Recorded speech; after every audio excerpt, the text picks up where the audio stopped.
Good morning, students. I am April P. Maralang, and welcome to English class.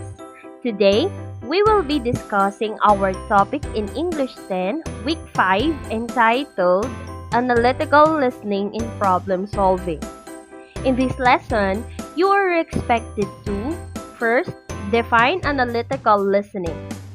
Second, identify the 5 listening stages. Lastly, determine the importance of analytical listening in problem solving. Before we proceed, let's define the word analytical. What does it really mean? The adjective analytical and the related verb analyze can both be traced back to the Greek verb analyn, or to break up or to loosen. Meaning, if you are analytical, you are good at taking a problem or task and breaking it down into smaller elements in order to solve the problem or complete the task. I know everyone dreams of becoming a successful individual in the future. Therefore, at a young age, we are trained and equipped with the skills that we need in order to face the challenges of the world. What are these skills that I am talking about? These are what we call the macro skills.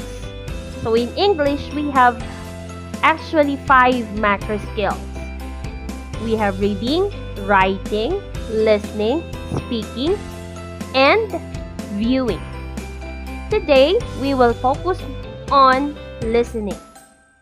Listening is the ability to accurately receive and interpret messages in the communication process. Listening is a key to all effective communication. Why?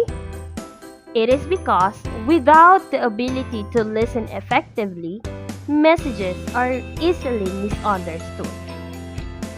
According to Dr. Rachel Naomi Remen, the most basic and powerful way to connect to another person is to listen. Just listen. Perhaps the most important thing we ever give each other is our attention.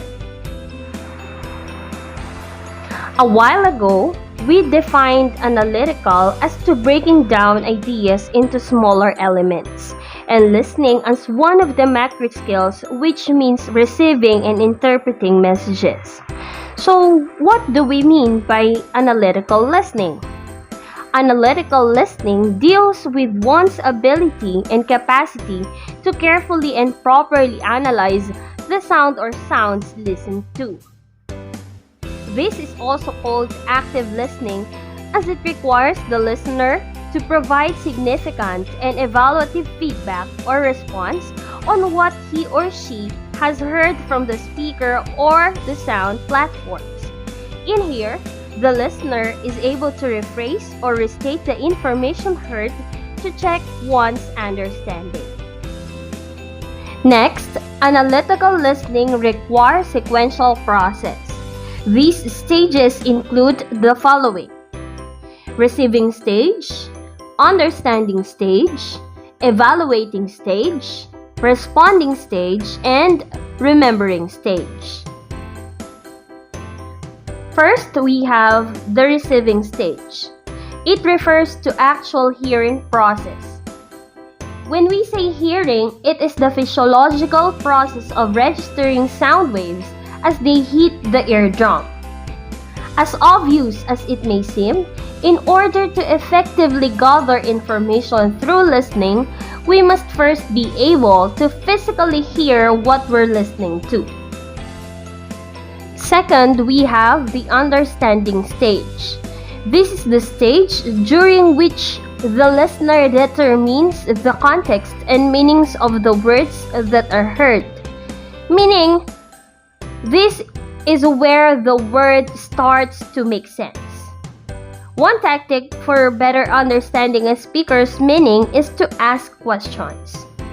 Next, we have evaluating stage. It is where the listener assesses the information they received both qualitatively and quantitatively. Evaluating allows us listeners to form an opinion of what we heard and, if necessary, to begin developing a response. The evaluating stage occurs most effectively once the listener fully understands what the speaker is trying to say. Next, we have the responding stage. Responding stage allows the listeners to provide verbal and/or nonverbal feedback and responses based on the listening contexts. Nonverbal responses such as nodding or eye contact allow the listener to communicate his or her level of interest. When a listener responds verbally to what they hear and remember, for example, with a question or a comment, the speaker and listener get to interact or respond to each other. Lastly, we have the remembering stage. It is a personal stage for a listener, allowing his or her to integrate in him or herself the information heard. This is where the listener categorizes and retains the information he or she has gathered from the speaker for future access. If the listener has been attending, understanding, and evaluating, chance or the result will be stored memory, allowing listener to record information about people, objects, and events and later recall. Now, how are we going to employ these listening stages in problem-solving activities? Well, analytical listening is very helpful strategy in problem-solving activities. In solving a particular issue or concern, it is important to identify first the significant information required. In solving a problem in a listening text, the first task is to identify the problem. From the listening texts, the listener must find the answers for the following questions: who, what, how, when, where, and why. Once you learned the problem from these questions, that is the time where you can finally craft possible solutions to problem. That is all for today. I hope you'll be able to apply what you learned from our discussion. Once again, this is Ma'am A from Maralang. Thank you for listening and see you on our next episode of Teaching on Air. Goodbye!